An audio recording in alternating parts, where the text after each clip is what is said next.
Michael Thomas, Can't Guard Mike, Slant Boy, whatever you want to call him, you couldn't stop him. But let's be very, very clear. He wants it. He's got the kind of attitude to go get it.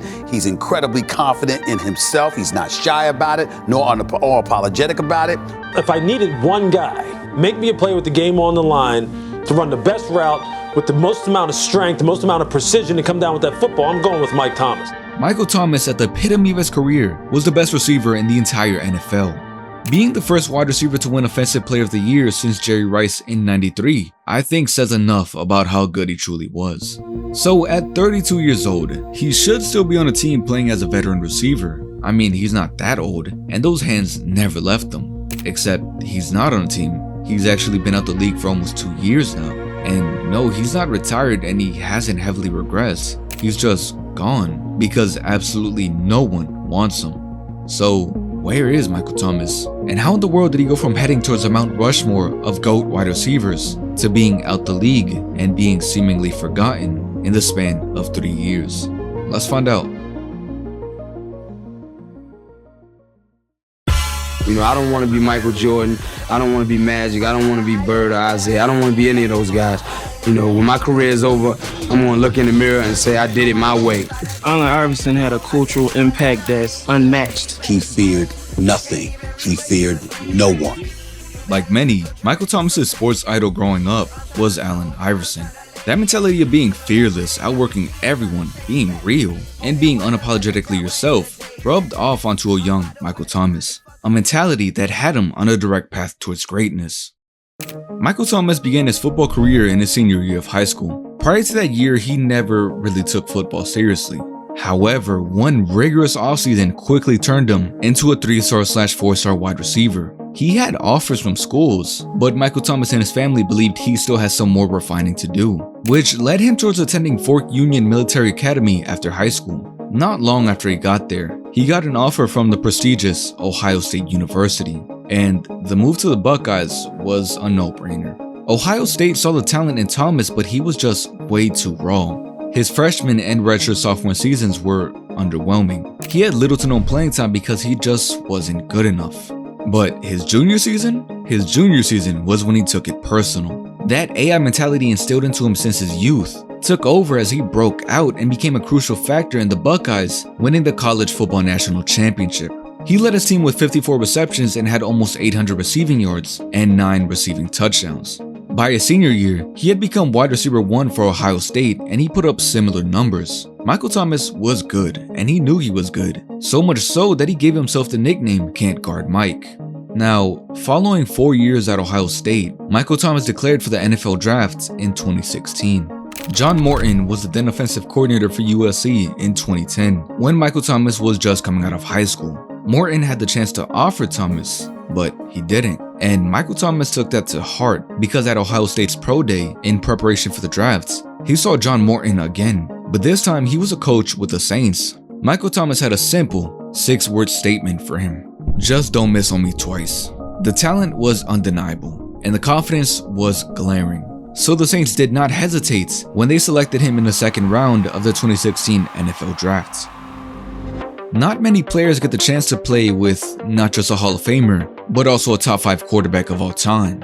With Drew Brees as the Saints quarterback, Michael Thomas knew he was going to be eating good. And yeah, that Saints offense feasted that year.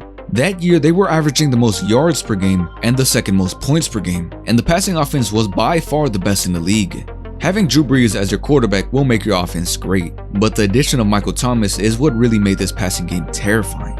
92 receptions, over 1,100 receiving yards, and 9 touchdowns as a rookie is just crazy. Now, unfortunately, that Saints defense was quite horrible, like one of the worst in the NFL, but the Saints fixed that pretty quickly with their 2017 drafts. However, in order for the Saints to have had that legendary draft, they had to trade away their primary receiver, Brandon Cooks, to the Patriots. Michael Thomas was forced to step up and become wide receiver 1 for this powerhouse in 2017. Was he capable of that? Yeah, he definitely was. The 2017 Saints found a lot of success and made it all the way to the playoffs with an 11-5 record. And Michael Thomas showed no signs of slowing down. He had 8 catches for 131 receiving yards against the Panthers in the wild card, and 7 receptions for 85 yards and 2 touchdowns against the Vikings in the divisional round. But we all know how that infamous season ended. As a team, Michael Thomas and the Saints had by far their best season in 2018. That glorious season where the Saints went on a 10-game winning streak, where they averaged over 30 points per game, where Michael Thomas complemented Brees perfectly and helped form an explosive passing offense, where Michael Thomas paid homage to Joe Horn mid-game, where the Saints were crowned the first seed in the NFC, where the Saints were just having fun, and where the Saints were completely robbed in the NFC Championship. It really was a dream season. The dream season that was completely stripped from us, not because we lost or because we were the worst team, but simply because the refs had different plans. Now, following this heartbreaking 2018 season, Michael Thomas was coming back with a vengeance, with a chip on his shoulder. The 2019 season, despite Brees being injured for almost half of it, was Michael Thomas's historic year. He ended the season with a single-season record-breaking 149 receptions, and he had also accumulated 1,725 receiving yards and 9 touchdowns. Michael Thomas was so good this season that he was named the Offensive Player of the Year, the first wide receiver to win this award since Jerry Rice in 1993. By now, Michael Thomas was the best wide receiver in the entire league. But as much as I want to say Michael Thomas kept getting better, his sharp decline started after the Saints were eliminated from the playoffs in the 2019 season. It was widely known around the league that the 2020 season was going to be Drew Brees' last in the NFL. And Michael Thomas knew that this was going to be his last chance at winning a ring with Drew Brees. So when Michael Thomas was injured in week 1, he did everything possible to remain on that field with Brees, which led to him having an ankle injury that would bother him the entire season. But he rushed himself back to be able to play in the playoffs, and it was apparent that he wasn't 100%, because in the divisional game against the Buccaneers, he had a game that hurt his legacy. 0 catches and 0 receiving yards in the Saints elimination match and in Drew's last game. And it was around this time that Michael Thomas's relationship with the Saints organization started worsening. According to an ESPN article by Catherine Terrell, in the 2020 season, Michael Thomas got suspended for a game after throwing a punch at teammate C.J. Gardner-Johnson and snapping at head coach Sean Payton. Also, Michael Thomas was expected to get surgery at the conclusion of the season, but he didn't. He instead delayed it to the summer. Sean Payton and the Saints were upset that Michael Thomas wasn't communicating and complying with them. And in the midst of this drama, Michael Thomas posted this cryptic tweet.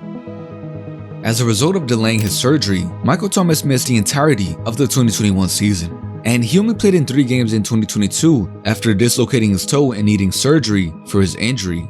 And it was that same 2022 season when the Saints brought in new head coach Dennis Allen, and when the team went from winners to losers almost overnight.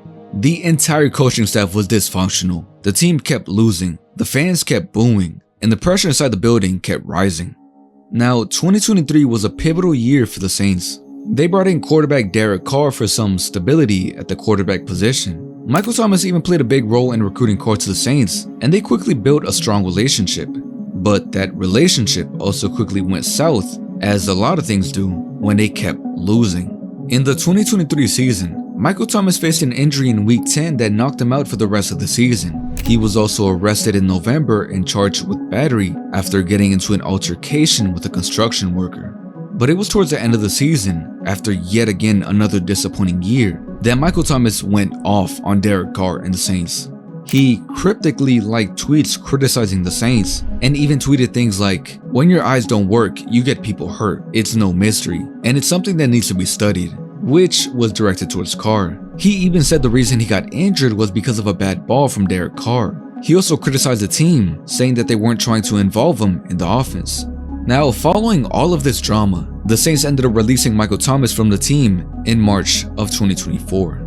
Local Saints columnist Jeff Duncan published an article regarding Thomas's release before it actually happened. In that article, he talked about the Saints' plans to release Michael Thomas and also painted him in a negative light, saying things like, "The injuries seemed to bring out the worst of Thomas. Behind closed doors, he gained a reputation at the Saints facility as a moody and at times difficult personality, and also labeled him as a high-maintenance, high-drama player." Michael Thomas saw this, then posted a tweet calling out Duncan and the Saints, saying, "The Saints leak information to him to try to ruin a player's value. But see, I'm not broke so I can speak on it." He also took a shot at losing head coach Dennis Allen.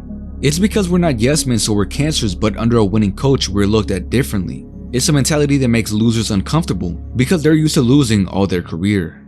But it still didn't stop there. Even though he wasn't on the team anymore, he still has some things to say in the 2024 season after Olave got concussed from an egregious pass by Carr. Michael Thomas tweeted, "The Saints fired all those coaches trying to cover his flaws. He's still doing the same stuff." He also said, "Derek Carr is scary and panics and just throws the ball. Get him out of here." As of today, Michael Thomas hasn't said anything else major, but he's still active on his Twitter, where he shows love to his old teammates.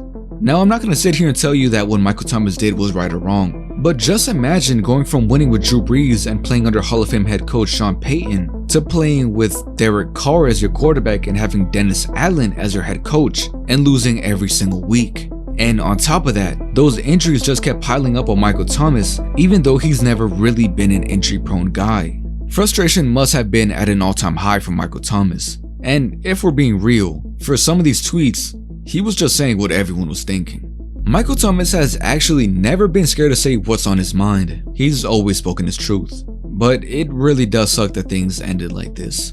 I remember watching every Sunday and just seeing Thomas catch every single pass from Brees. Man, if you needed someone to step up for a first down or a touchdown, he was your guy.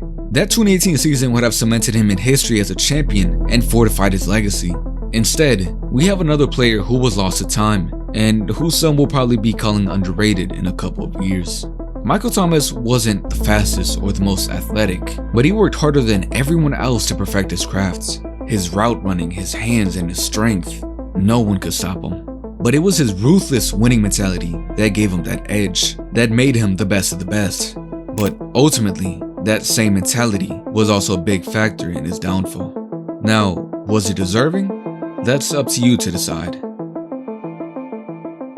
Well, I didn't want to be that. You know what I mean? What did you want to be? Me. And who is you? A human, man. Who somebody are you? that bleed, somebody that cry, somebody that make mistakes,